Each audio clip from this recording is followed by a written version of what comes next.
विधानसभा क्षेत्र में खनवर गांव में खासतौर पे उमाशंकर सिंह ने जो खास बैठक बुलाई अपने लोगों के लिए। आइए हम बात करते हैं कि किस तरह की तैयारी है। अभी देख सकते हैं कि उमाशंकर सिंह अपने लोगों से कैसे मिल रहे हैं, अपने लोगों से मिलकर कैसे आशीर्वाद दे रहे हैं कि आने वाला चुनाव बड़ा ही रोचक होने जा रहा है रसड़ा विधानसभा क्षेत्र का। और वही क्षेत्रीय विधायक उमाशंकर सिंह जो यहाँ मौजूद हैं। सर एक सेकंड मैं बात करता हूँ कि रसड़ा विधानसभा क्षेत्र में इस बार खास क्या मुद्दा होगा। देखिए, रसना विधानसभा में मैंने हम लगभग काफ़ी कुछ नया किए हैं, लेकिन फिर भी अभी हमारे रसना ही विधानसभा नहीं बल्कि पूरे बलिया जनपद के लिए उद्योग के नाम पे मात्र एक चीनी मिल है, लेकिन पिछले 10 सालों से समाजवादी पार्टी की सरकार में बंद हुआ और फिर भारतीय जनता पार्टी की सरकार में भी मेरे लाख प्रयास के बाद वह मिल चालू नहीं हो पाई।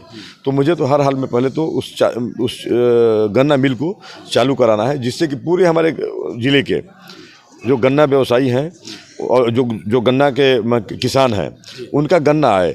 हमको तो लगता है कि समाजवादी पार्टी की भी सरकार इसलिए बंद की कि उसको लगा कि तो ये चीनी मिल बहुजन समाज पार्टी के विधायक के क्षेत्र में है। भाजपा ने इसलिए भी नहीं चालू किया कि उसको लग रहा है कि तो बसपा वाले विधायक के क्षेत्र में चीनी मिल है।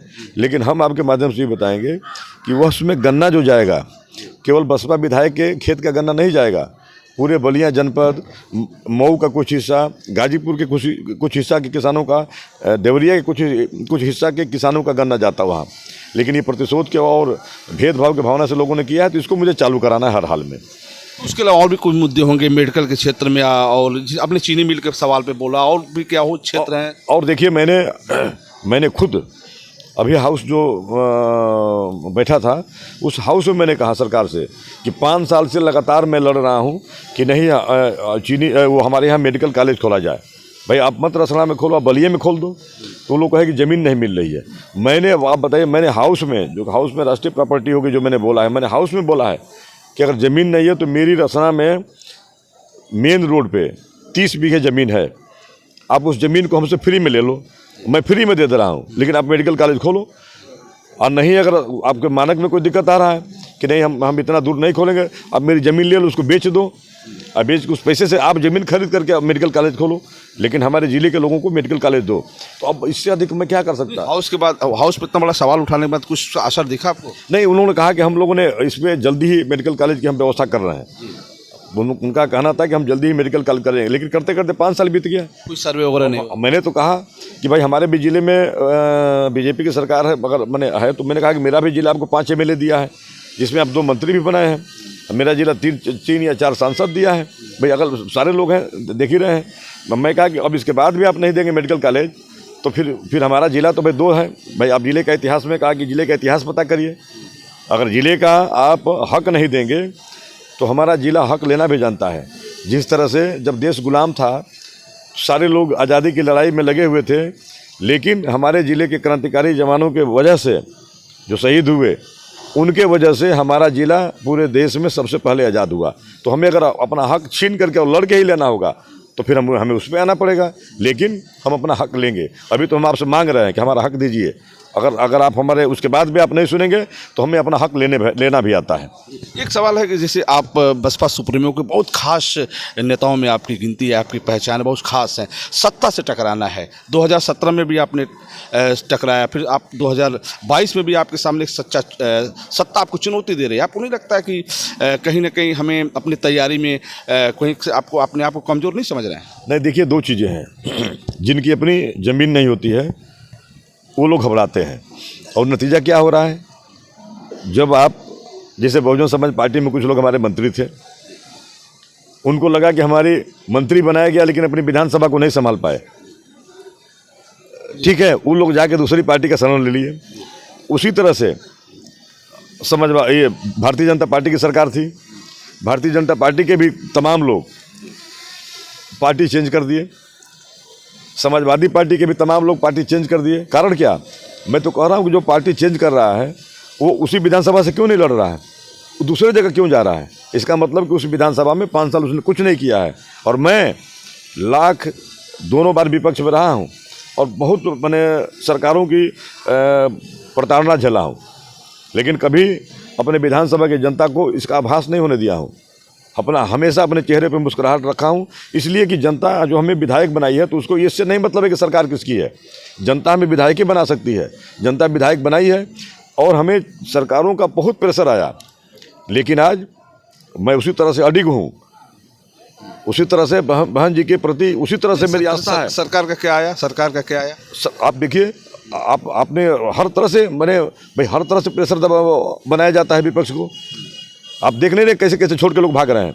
लेकिन का इशारा क्या होता है फिर आपको अपने तरफ लेने के लिए? अब उनको लगता है कि तुम शंकर अगर आ जाता तो एक सीट हमारी बढ़ जाती। मैं कहा कि एक सीट आपके बढ़ाने के लिए नहीं जाऊँगा। भाजपा के लिए ब्रेकर हैं आप? सबके लिए ब्रेकर हूँ। आप देखिए, भाजपा सपा सब लोग लगे हैं घेरने के लिए कि उमाशंकर को हराया जाए, इसलिए कि जानते हैं हमको कौन हराएगा। जहाँ पे हमको हमारा चुनाव जनता लड़ती है।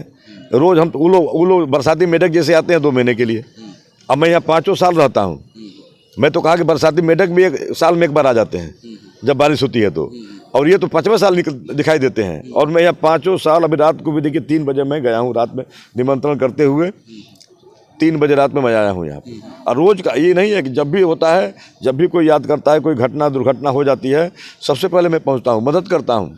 रोज़ 10 लोग 20 लोगों की, ये हमारे जो अगली कतार के लोग हैं, हमारे साथ वाले, ये लोग किसी को अपने गांव से ले आते हैं, किसी को भेजते हैं कि जरा इनके दवाई करा दीजिए, इनकी गरीब है, इनकी बेटी की शादी है, उसकी मदद करा, रोज़ करता हूँ। एक सवाल और है, जैसे मतदाताओं के बीच हम जाते हैं, आपके क्षेत्र के मतदाताओं के बीच, उन्होंने कहा कि सपा की सरकार 2012-17 के बीच में रही, उस समय आप विधायक थे, विपक्ष में थे, फिर भी रसड़ा को आपने बहुत बेहतर सुंदर बनाया। भारतीय जनता पार्टी की सरकार 17 से 22 रही, उसमें आप कहीं फेल मार गए? नहीं, देखिए, फेल मारने का उद्देश्य ये था कि हर लोग फेल नहीं मारे। अभी जो रसड़ा में प्रोजेक्ट लेके आया हूँ, और आज भी अभी रसड़ा में जो हो रहा है, आप अगल बगल उन विधानसभाओं में जाके देखिए जहाँ पे लोग भाजपा के मंत्री हैं, और मेरे विधानसभा में घूमिए। और अभी प्रोजेक्ट लेके आया हूँ जो शुरू नहीं करा पाया, अभी जो मैंने PWD ने अभी टेंडर वगैरह किया है, लेकिन जिस दिन वो सारे प्रोजेक्ट धरातल पे आ जाएंगे, मैं दावे के साथ कह रहा हूँ कि उत्तर प्रदेश में अगर 1-2 विधानसभाएं सबसे विकसित हैं, उसमें एक रसड़ा का भी नाम होगा। चलिए, मेरा अंतिम सवाल है, खासतौर पे रसड़ा विधानसभा क्षेत्र हमेशा जनपद की मांग होती रही, डिस्ट्रिक्ट क्वार्टर बने, हेड क्वार्टर बने, एक जिला बने, आप उससे सहमत हैं?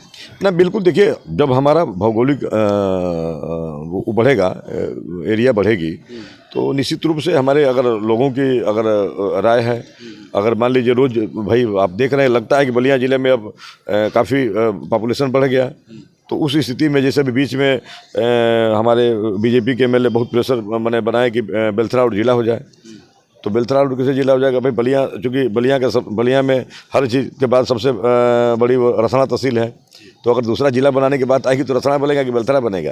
रसड़ा प्राथमिकता, उसमें प्राथमिकता तो रसड़ा पे बनेगा।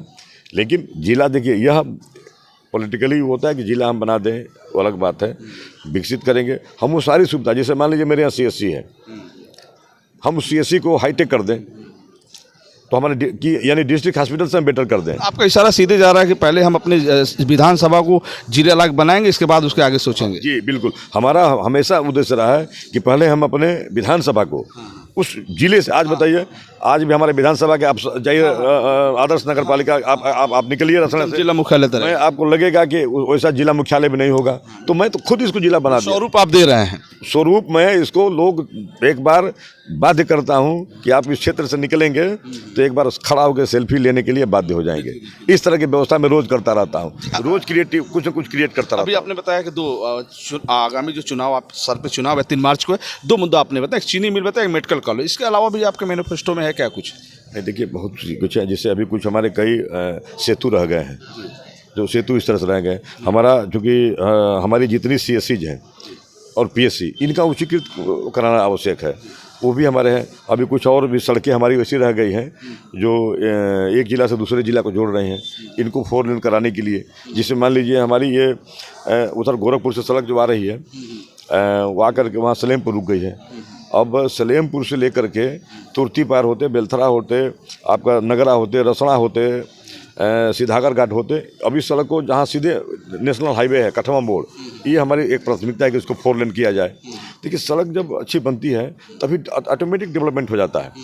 हम लोग देखें हमारे क्षेत्र में जो डबल लेन सड़कें बन रही हैं उसमें तमाम स्कूल्स, मिल, कॉलेज तमाम लोग खोलते जा रहे हैं। तो सड़क एक विकास का बहुत बड़ा एक मतलब होता है। उसके बाद तुरंत डेवलपमेंट शुरू हो जाता है। सवालों पे और आते हैं, खासतौर पे रसड़ा विधानसभा क्षेत्र में जैसे मतदाताओं का कहना है कि बसपा सुप्रीमो कभी रसड़ा विधानसभा क्षेत्र में कदम नहीं रखा उन्होंने, फिर भी आप दावा करते हैं कि हम बहुजन समाज पार्टी में पुनः विधायक होंगे, जबकि 2 बार विधायक रहे, लेकिन बसपा सुप्रीमो मायावती कभी रसड़ा में नहीं आई।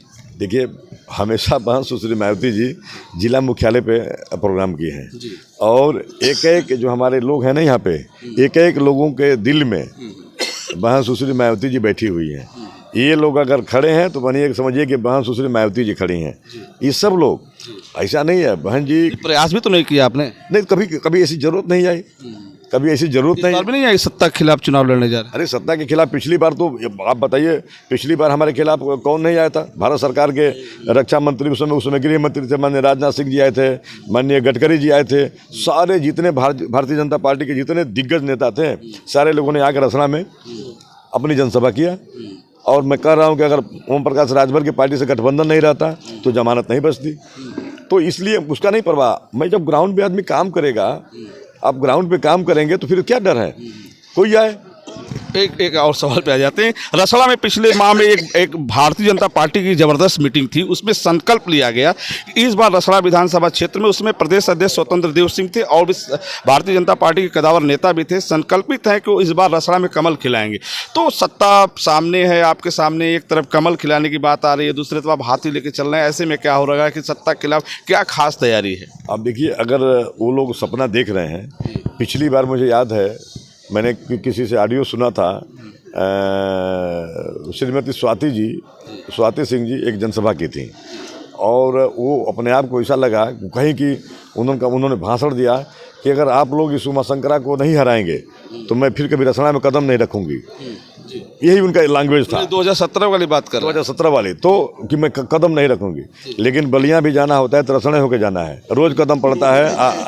आप बुरी तरह से हारे, तो इसलिए यहाँ कोई प्रभाव नहीं है। यहाँ मैं काम करता हूँ, यहाँ लोगों के बीच में रहता हूँ, लोगों के दिलों में मैं राज करता हूँ, इसलिए मुझे कोई किसी की परवाह नहीं है। कोई आए, कोई करे, कितनी भी तैयारी कर ले, बहुजन समाज पार्टी का विधायक आपका भाई रसना से प्रचंड बहुमत के साथ विधायक होगा। आपके गांव में कुछ खास लोग दिख रहे हैं, कुछ खास तैयारी है, क्या है ये? आज देखिए, हम जब भी घर पर रहते हैं तो कुछ लोग हमारे पास मैंने रोज़ आते रहते हैं, लेकिन आज उसी में मैंने एक वो परमिशन लिया, सरकार की एक गाइडलाइन आई कि आप मतलब 300 मैंने लोगों के साथ अगर उसमें है, इंडोर में है तो आप कर सकते हैं कोविड का वो करते हुए, या तो फिर आप अगर बड़ा ग्राउंड है तो उस ग्राउंड की कैपेसिटी के हिसाब से 50% आप कर सकते हैं। तो कुछ लोग आज हमारे उसी में से कुछ लोग मैंने अपना आए हैं, तो हम रोज़ ऐसे ही इलेक्शन कमीशन की जो गाइडलाइन है उसके हिसाब से भाई बाहर रैली निकाल नहीं सकते हैं, जनसभा कर नहीं सकते हैं रोड पे, तो फिर ऐसे करके भाई अब हम लोग घरे में बैठते हैं और हम लोग बातचीत आपस में करते हैं, एक शेयर करते हैं क्या करना चाहिए दूसरे को, हम लोग बैठ के। आपके कार्यकर्ता बड़ी अति उत्साहित हैं, बड़ी खुश है, क्या कुछ खास में उनके लिए तैयारी है क्या? नहीं, हमारे कार्यकर्ता हमेशा पूरे जाइए, जो हमारा नारा है कि 10 साल रसना खुशहाल, ठीक है, काम बोलता है, तो यहाँ पे आपको वह अक्षरशः नारा कोई और देता है, लेकिन वह नारा यहाँ पे रसना में सिद्ध होता है। 10 साल रसना खुशहाल, आप देखिए कहीं भी आप देख लीजिए, हमारे रसना में पहले, मैं भी 10 साल से पहले बता रहा हूँ, आए दिन गांव में झगड़ा होता था, गांव में रोज़ मुकदमे होते थे, लड़के फंसते थे, नौकरियां फिर मुकदमे हो गए, नौकरी नहीं लगती थी, रोज़ कुछ न कुछ रोज़ इस तरह का था, लेकिन आप पूरी रसना जो है कहीं नहीं देखेंगे। इसलिए कुछ विरोधियों ने एक और षड्यंत्र किया पिछली बार 17 में, उन लोगों ने षड्यंत्र ये किया कि जैसे मान लीजिए भाई हम लोगों के भाई बहुजन समाज पार्टी उनको अपना एकदम देवता मानती है, बाबा साहेब भी अम्बेडकर जी को, उनकी जो मूर्तियाँ लगी हैं, आप जानते हैं मूर्तियाँ सड़क के किनारे या मैंने बाहर ही लगी हैं, घर में तो कमरे में लगेगी नहीं, तो कुछ लोगों ने रातों में मूर्तियों को तोड़ने का प्रयास किया। तोड़ने का प्रयास इसलिए किए कि गांव में मैंने दलित बनाम अन्य हो जाए, ताकि उमाशंकर का वोट नुकसान होगा। और जब एक टूटी, मैं तुरंत जो है मैं पहुंच करके सारे लोगों को हल किया। मैंने कहा कि मूर्ति टूटी है, जितनी अच्छी मूर्ति लगी तो पहले से उससे अच्छी तुरंत लगवा रहा हूँ। फिर दूसरी टूटी, तीसरी, फिर हम लोगों ने जगह जगह पे हम लोगों ने इसकी वो किया, तो पता लगा कि स्कॉर्पियो गाड़ी, जाइलो गाड़ी से लोग एक जगह मैं नींबू के पास में था कि वो गाड़ी तो आई और तौर से वहाँ पे मारी, फिर गाड़ी से भाग गए लोग। तो फिर ये हुआ कि वो हो, ये तो कोई मैंने ये षड्यंत्र है। तो फिर मैंने अनाउंस किया कि जिसको जितनी मूर्ति तोड़नी है वो तोड़ो। अब मैंने अपने यहाँ घर पे मंगवा करके 10 मूर्ति हमेशा रखवा दिया। अब रात में मिस्त्री रखवा दिए, सीमेंट बालू रखवा दिए। अब मिस्त्री को कहे कि तुम लोग यहीं सो और जहाँ मूर्ति टूटेगी कैंपर में ला दो और ले जाके वहाँ मूर्ति लगवाओ, देखते हैं कितना मूर्ति तोड़ते हैं। इस बार भी कुछ लग रहा है क्या ऐसा? तो उस बार वो भी फेल हो गया। भाई देखिए, हम उस तरह से नहीं करेंगे, हम लोग गांधीवादी तरीके से लड़ते हैं, गांधीवादी तरीके से लड़ते हैं। विरोध करना है तो आपको हम फूल देंगे कि लो भैया करो। तो अब देखिए वो भी बंद हो गया, अब नहीं, अब एकदम ठंडा हो गया। अब मैं समझाया लोगों के कि भाई तो गांव के लोग तत्पर हो गए कि भैया ये हमारे गांव में लड़ाना चाहते हैं लोग, हम लोग बिल्कुल ऐसा नहीं है। तब अब गांव के लोग लेके लाठी भाला खोजते हैं कि आ जाए कोई तोड़ने वाला। भाई मान कोई बाहर से चला गया, गाजीपुर से कोई आया, अपने गाजीपुर गाड़ी का नंबर लेके तोड़ के भाग गया। अब वो तो सोचा गया कि चलिए अब दलित आएंगे तो सुबह जिनसे झगड़ा रहेगा 10 लोगों पे FIR कराएंगे। तो ये सब सारी यहाँ पे काट है, छोटे छोटे और है। सबसे बड़ा अहम सवाल है कि स्टार प्रचारकों में आपका नाम गायब हो गया। नहीं, स्टार प्रचारक चूँकि पश्चिम का भी निकला हुआ है, चूँकि पश्चिम क्षेत्र में हम लोग पूर्वांचल देख रहे हैं। अब मान लीजिए मैं भी खुद प्रत्याशी भी हूँ और ये लोग 1 मिनट हमको छोड़ते नहीं हैं, तो मैं चूँकि निकल पाना तो आपके बारी का इंतजार है। नहीं, इधर जब पूर्वांचल आएगा तो हम लोग उसमें रहेंगे। और ऐसे भी भाई हम लोग तो रोज़ जा रहे हैं, अभी मैं कल भी कहीं जा करके जनसभा करके आया हूँ, तो रोज़ ऐसे वो तो करके आ रहा हूँ। तो इसमें ऐसा नहीं है। हम लोग देखिए, चूँकि बहन जी चूँकि पूरी तरह से जिसका जो हक है उसको उस तरह सम्मान देती हैं, और हम लोग जानते हैं कि बहन जी के मन में कोई कल छपट नहीं है। और मैं आपको दावे से के साथ कह सकता हूँ कि उत्तर प्रदेश ही नहीं, पूरे भारतवर्ष में बहन जी से बढ़िया कोई नेता नहीं है। चलिए एक और सवाल है, 7 विधानसभा है, रसड़ा तो कंफर्म है, बाकी 6 विधानसभा क्यों लटका पड़ा हुआ है? फिर नहीं, लटका नहीं, अभी तो मेरा थोड़ी लटका है। हम लोग तो मान लीजिए हमारे प्रभारी हमारे बांसडी में हमने टिकट दे दिया, हमने सिकंदरपुर में टिकट दे दिया। तो बाकी 4 विधानसभा में मैं थोड़ा बीजेपी का सभा का भी देखूँ ना, ये लोग क्या कर रहे हैं। ये लोग भी तो लटकाए हैं। कह रहे हैं अपना दरवाजा खोल के बैठे हैं, हो सकता है कोई आ जाए। ये नहीं है, यहाँ पे सब फिक्स है। भाई आप अगर देख रहे हो तो ऐसा तो नहीं कि आप कहीं और किसी का इंतजार कर रहे हो? इंतजार क्यों नहीं करेंगे भाई? मान लीजिए हर तरह से है ना, मैं भी देखूंगा कि आप किसको ले आ रहे हैं और वहाँ पे हमारा जो है जातीय समीकरण क्या है। एक सूत्र बताया कुछ पार्टी के बड़े नेता भी आपसे संपर्क में? तो लगातार है, सब लोग संपर्क में है। नाम नहीं खोलेंगे? नाम खोलना जरूरी नहीं है, नाम खोलना जरूरी नहीं है। तो मान लीजिए देखते जाइए, आ ही रहे हैं। हाँ। तो आप एक खास और रखा है, लग रहा है जैसे पूर्वा प्रदेश में आप एक बड़े नेता हैं बहुजन समाज पार्टी के, तो कितनी सीटों पे आप दावा करते हैं? देखिए, केवल ये हमारा मानना है कि हम लोग पूर्ण बहुमत से सरकार बनाने जा रहे हैं। अब हम नहीं कह देंगे माननीय अखिलेश जी जैसा, अब अखिलेश जी तो कह रहे हैं कि हम 400 जीत रहे हैं, और बताइए 3 सीट छोड़े हैं। 3 सीट में पता नहीं, 3 सीट में मान लीजिए एक मुख्यमंत्री जी लड़ रहे हैं और एक वो तो 400 अपना गिरा दिया, तो 400 में तो उनका भी हो गया, उनके चाचा का भी हो गया, वो लोग तो हो गए।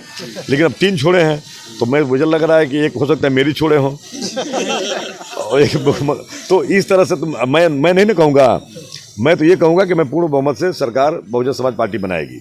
सवाल और देखिए, 2 CM के बड़े दावेदार, एक तरफ योगी आदित्यनाथ, दूसरे तरफ अखिलेश यादव, आपको नहीं लगता कि बहन जी को भी मैदान में होना चाहिए? तो ये लोग जो दावेदार हैं, बहन जी रोज़ मैदान में हैं।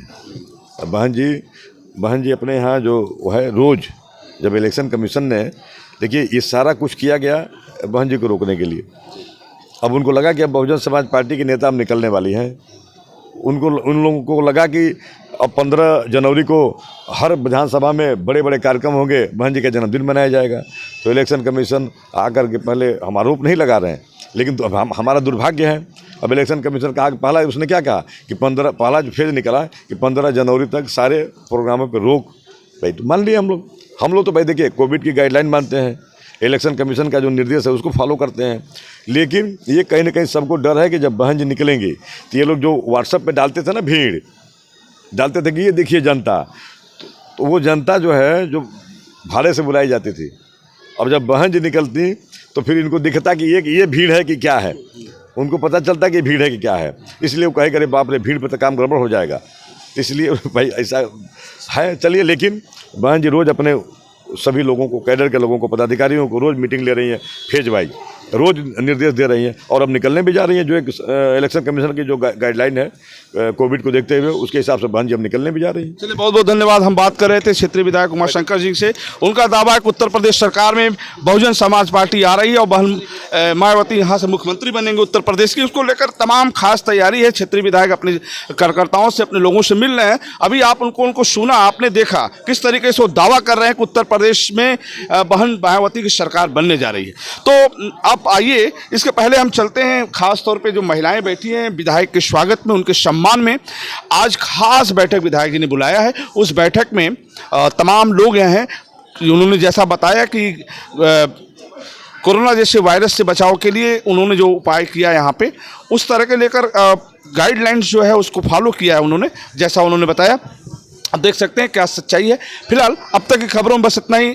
हमसे आप जुड़े रहें, देखते हैं यूपी आजकल। मैं इस समय खनवर में हूँ, रोशन जायसवाल।